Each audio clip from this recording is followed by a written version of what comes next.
Allison, James, thank you so much for chatting with me. I really do appreciate it. Um, Thank you. Of course. Thank you. no, it's my pleasure. The mental state is, I don't know how to describe it. It's horrifying and also very honest and raw. I'm still sort of Mm, reeling from it. I'm not exaggerating. I'm like, this is sort of mm. it's such a wild film. Um, James, what brought the film to you? Why did you want to tell this story? Sure. Yeah, I mean, I grew up post-Columbine in the US, and that meant strange lockdown drills when you're in third grade and rehearsing exit strategies and growing up with this vague paranoia, like you're going to have to defend yourself against a classmate for something like that. And that is just not a cool way to grow up. I mean, to put it like in a very layman's term. And then in 2012, when Sandy Hook happened, I was kind of coming of age as a young adult, and I was shooting a short film not far away from where it happened. Mm. And it just really sparked something in me that I wanted to tell a story like that. And it was something that clearly the country wasn't really letting go. And those headlines were just popping up more and more. And I was feeling like sort of news media wasn't really covering it with the compassion and empathy that it deserved. And my girlfriend at the time, who's now my wife, I just kind of started to talk to her about a story I was interested in, and she introduced me to Josh Adele, who wrote the play Mm. that the film is based on. And I read the play, and it just had so many of the social topics and the family dynamics that I was looking to portray in a story like this. That I had a conversation with him. We really hit it off. Our heart was really in the same place for telling a story like this, and we just kind of took it from there. And the rest is history. It's such a fascinating film, and unlike a lot of the other, and I can't believe I'm using this as a genre, if you will, but school shooting stories we've seen Mm, in films before. It's so mm, unique. thank Um, you. yeah, it truly is. Allison, this is an intense film from start to finish, and it asks a lot of you. How do you prepare for a role like this? I mean, preparing for this was just a lot of research about school shootings, about mental health resources in the US. I'm not from the US, I'm from Canada, and a lot of it was just the point of view of someone growing up in Kentucky and what access she would have and what education she would have about this and religion and politics and all of that stuff. And then the rest was conversations with James about the movie and the story and the messages that he wanted to portray. And I mean, it was a very heavy topic, and James did such an amazing job of making the set feel so safe, and everybody was so close. And we were really relying on each other between takes and after the shoot, after wrapping. And at the end of the day, to come out of it and to laugh and to listen to music and go get food and shake it off. And that is really a testament to the environment on set, which was lovely and supportive. It, it must have been because just as you're describing it there, it's hard for me to fathom, you guys just sort of walking away at the end of the day and leaving it on set. Like that's an incredible challenge, like with the emotional journeys that your characters are going through. Um, James, what was that like? What was it? What were you trying to create on set for these things? Because you would have had to clearly try and uh, get these actors to really invest in one another. Sure. Yeah. I mean, like I grew up making silly movies with my friends. And so filmmaking to me was a time of like hanging out with friends and Mm. having a fun time. And I think even if you're making something that deals with heavy or sensitive subject matter like this, there's still a lot of room for relationships and friendships and having fun. And, at the end of the day, we are making a movie, which is a really fun thing to do.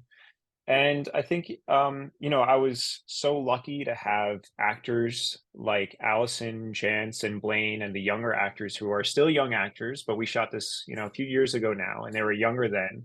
And for them to have the maturity to be able to separate when they needed to be a professional and work and be on screen, and when can we be on set and have fun and have these relationships. And for me as a director, like they're trusting me to do my job as a director and guide the process. And I think it's a matter of trust to know, okay, hey, the camera's on, let's focus.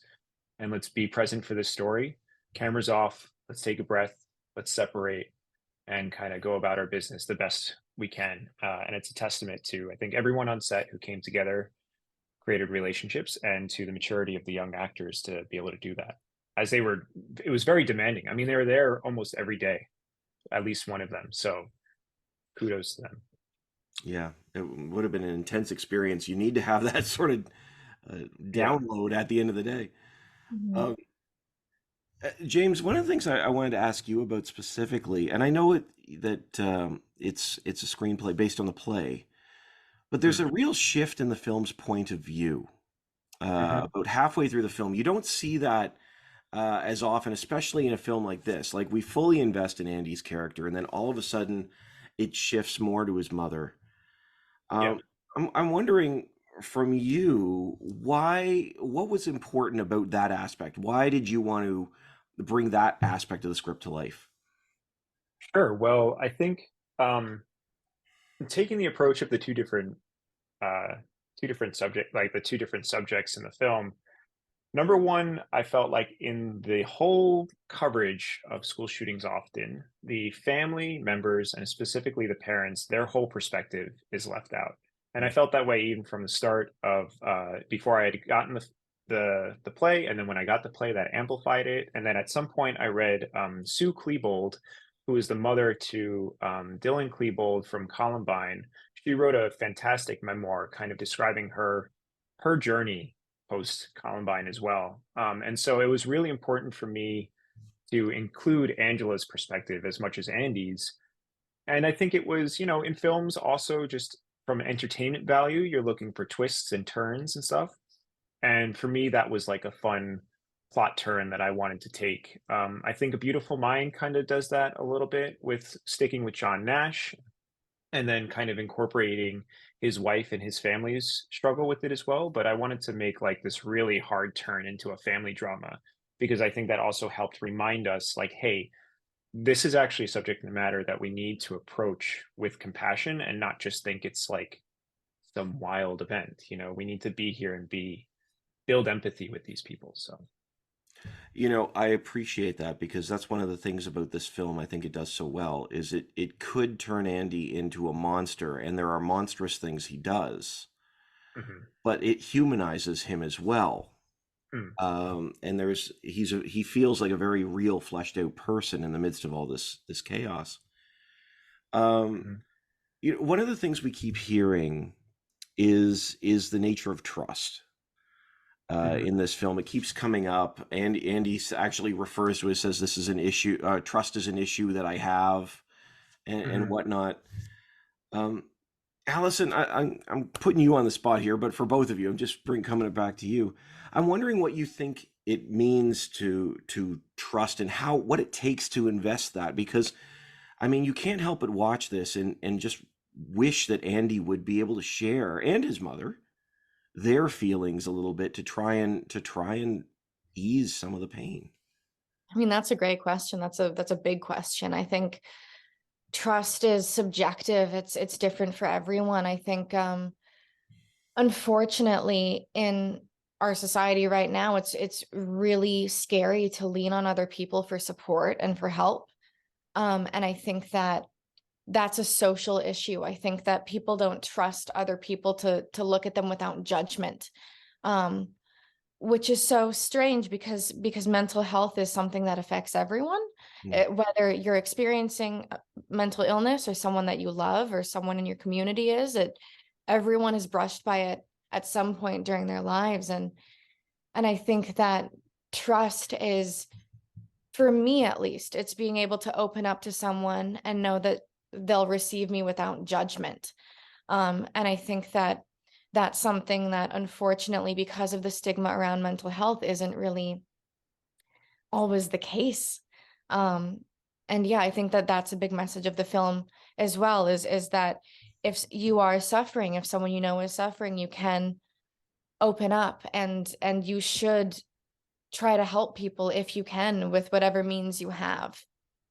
Allison put that really beautifully. I mean, I really this is such a fun question. It's not one that I've ever come across throughout like even festival circuits and that sort of stuff. Of of the theme of trust in the film, but it's such a great point. Yeah, I mean, even trusting your own beliefs, trusting yourself of what's your reality in front of you, and having that trust in your community that, that sort of back and forth of, are these people here to help me? Can I help somebody? And so, yeah, Allison really said that beautifully, but great question. Thank you. Thank you. Thank you. Well, it's true because this we see in his film, like there's this constant search for resources, and even the Mhm. church, which has this great retreat that'll fix you in 2 days, and they're like, but we're not going to bring him, and it's like, oh, well, what Yeah. about the others? And it's interesting because that pastor doesn't even talk about them feeling unsafe. He says they paid their money. It's like, oh, Yeah. oh my gosh. But it's just this endless stream of shut doors, it feels like, for every character, or not every character, but for their family. Mhm. Hmm. Yeah. Jim True Frost, who played the pastor, did a really fantastic job in that part. We actually have a scene that didn't make it to the final cut, just because of the placement and the timing and everything, where I think you see a little bit more of his side. I think there's still definitely room to take away from what he says and how he says it. Ultimately, I think religions for a lot of people is a really great community to have. But, there is also a point where you have to kind of realistically look at what Andy did too and understand why they might not. But that's the gray area of everything of, like, at what point do you say no? What point do you still try to give a helping hand? And it's also very clear that this retreat is not the thing that's going to help Andy specifically. It helped Angela at one point, but it's a very different thing. And so, yeah, Yeah. the lack of resources was a really big theme that we wanted to get across for families across the U.S. that are not necessarily in metropolitan areas, that are from different economic statuses, different social statuses. So it's really one of the big talking points of the film. Yeah. And it comes across beautifully. It comes across beautifully. Mm. So this is a big question for you both. And I mean, I understand that this is a difficult thing to say, but what would you say to Andy if you or would you? What would you how would you deal with Andy Mm. if he was in your life? Ooh, Boy. that's a great question. Um, Yeah, man. I think it's a matter of, it's tough because, like, right, the when we go down the rabbit hole with Andy in the start with he and Bethany, it's really hard to see, like, because he's so alone at the start. It's hard for anybody on the outside to see what he's kind of formulating, what kind of plot he's formulating. So I think from the start, just try to be, I saw a lot of kids in high school. I was that kid at one point, like in middle school, like that you can be an outcast. And I think it starts before he gets to that point, right? Of like just trying to communicate with people and be there for people from the start. And, if you find somebody who's kind of going down that rabbit hole, I think it's sometimes tough to talk them out of it. But what you can do is talk to other people who are in his orbit, family members, and continue that discussion and say, hey, I think they need help somehow. I don't know how I can help them, but we need to try to find that.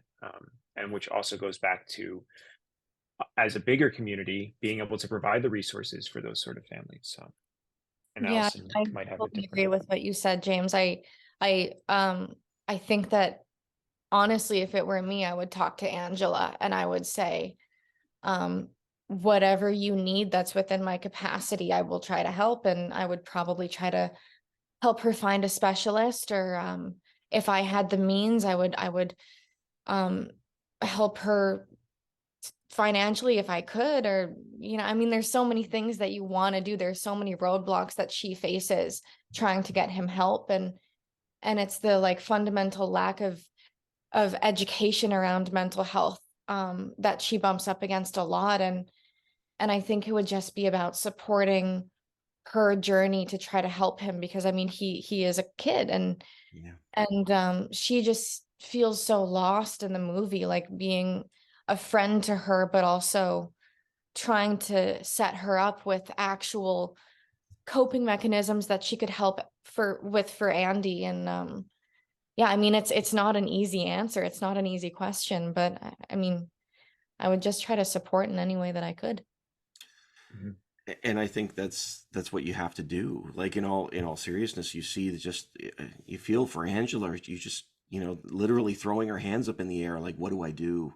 And I Yeah. appreciate hearing from the both of you on that. Thank you for being honest. And just as we start to wrap up here, I'm wondering what you hope people take away from the mental state. I hope that people come out of it with empathy for all of the characters. And I love how you said it humanizes Andy and that he's not just a monster. Mm. I love how you said he did monstrous things, but it came from somewhere, and um there are so many preventative measures that could have been taken if they were accessible. And I hope that people leave feeling like if they need help, they can ask for it. If they know someone who needs help, they can extend a hand, and that this is something that affects everyone. Mental health doesn't discriminate, and I think we can all do better about talking about it and destigmatizing it. Yeah, right there with everything that Allison said. I mean, I think for me, the three big pillars were always empathy, compassion, and communication to take away from it. For this to be a talking point for audience members, for I remember we had somebody at a film festival ask, like, why was it so gray? And because it is a gray area for us to continue to discuss and to know that it's important for us to keep knocking down the stigmas around mental health, for us to be able to feel comfortable asking for help at that initial stage, as Allison mentioned, and then to be able to offer help when we see that somebody needs it. So those are really, kind of the big things I'd like audience members to take away from. I really appreciate that from you both. Honestly, the film is great. Thank you. It's thrilling, and it also feels so honest. Mm. Thank you both for the time, and I wish you the best. Thank you so much.